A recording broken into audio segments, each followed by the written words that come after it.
Okay, so for the motion in one direct dimension, so we have kinematics. Kinematics is the study of motion without considering the forces that causes it. So, motion in one dimension or 1D refers to a movement along a straight line. So, the key concepts in one-dimensional kinematics so includes displacement,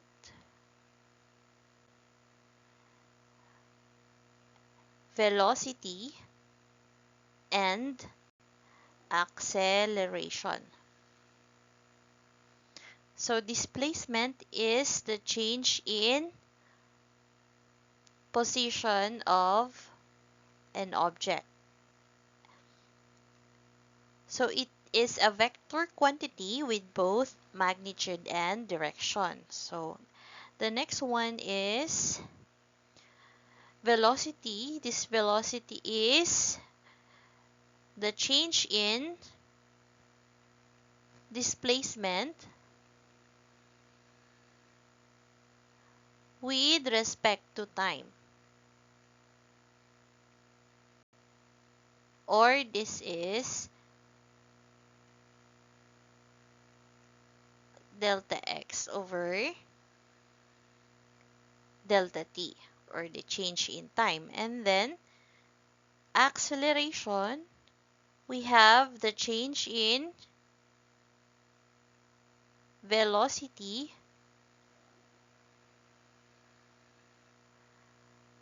with respect to time.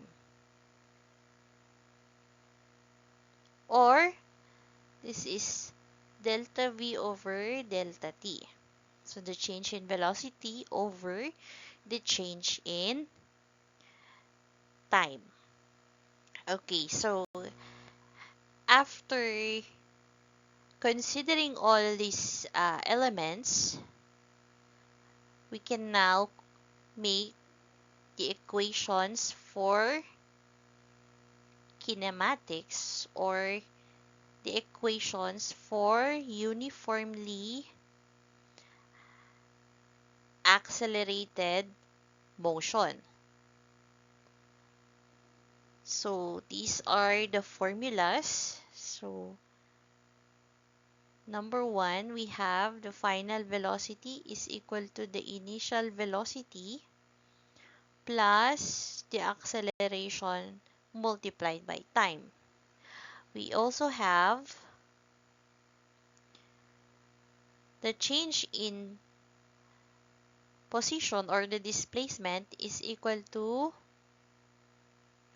initial velocity times time plus 1/2 acceleration times the time squared.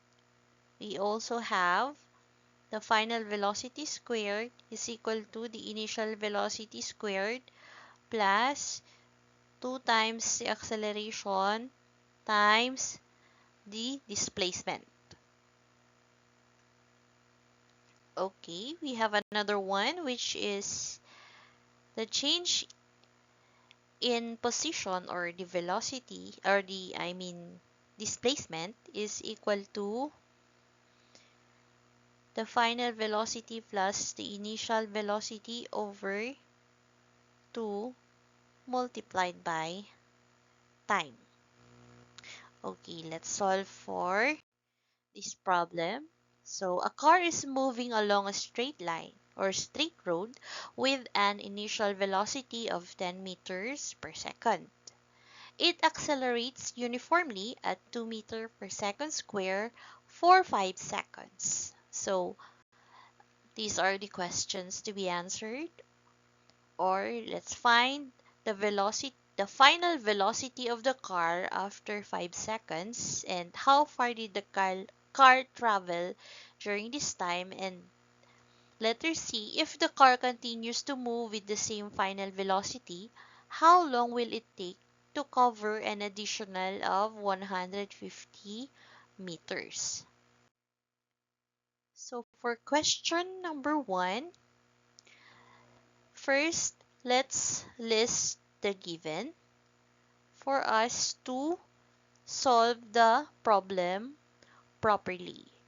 So we have the initial velocity of 10 meter per second. We have acceleration, which is 2 meter per second square. And then we also have time, which is 5 seconds. So based on the listed formula, for letter A, we can use formula number 1, which is, so the required is the final velocity after 5 seconds, or at t equals, so we have the equation number 1, which is the final velocity is equal to the initial velocity plus acceleration times time. So we have 10 meter per second plus 2 meter per second square times 5 seconds. So we can cancel the seconds. So the final velocity is 20 meter per second. So this is the answer for letter A. 20 meters per second. So we have another question.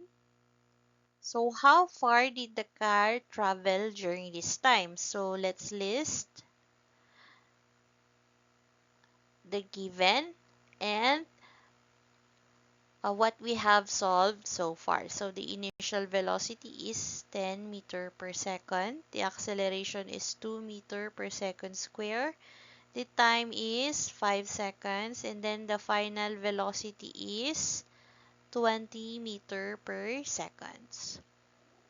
So the required is what is or how far did it travel? So we are looking for the displacement. So we can actually use two formulas.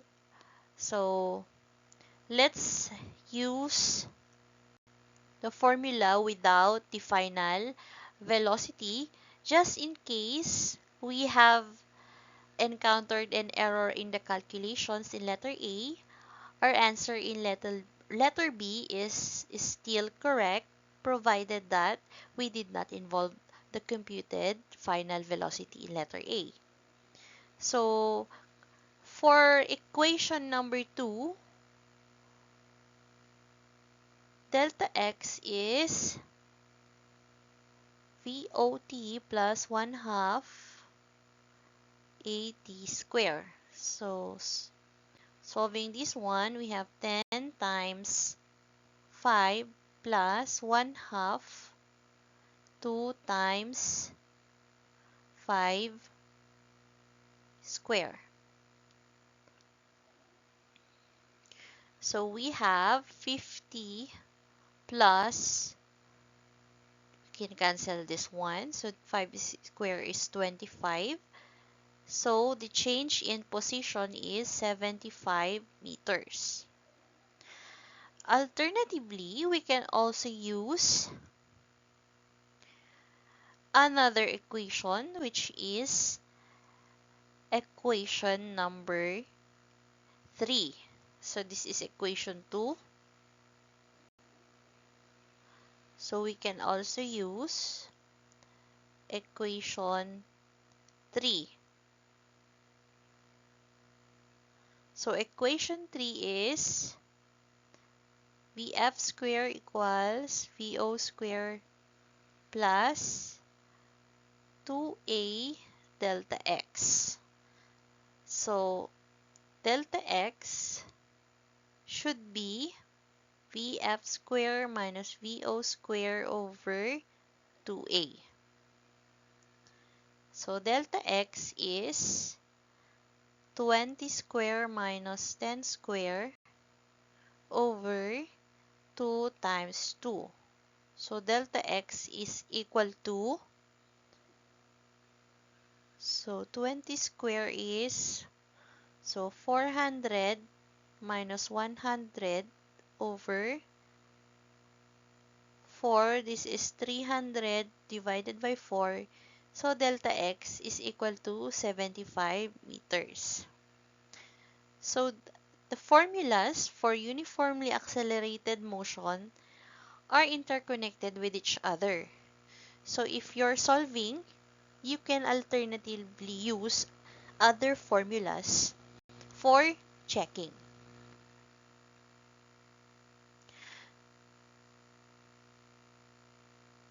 Okay. Okay. So continuing the problem,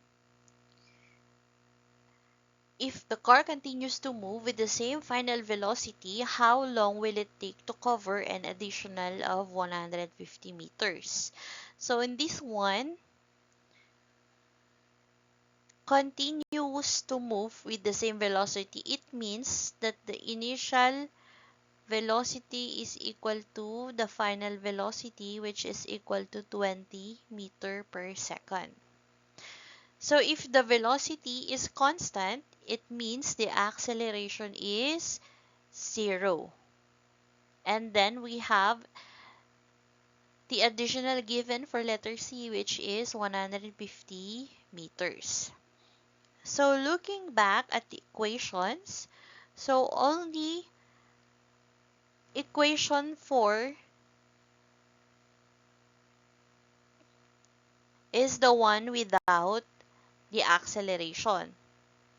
So the required here is the time from the keyword how long. Okay, equation 4 is delta x is equal to the final velocity plus the initial velocity over 2 multiplied by time. So we can solve for time, which is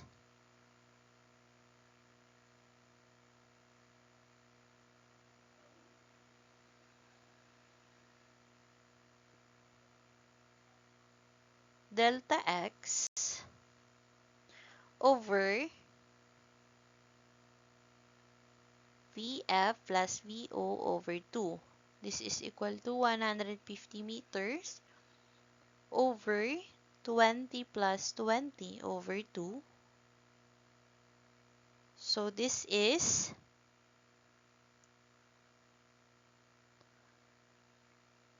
150 over 20.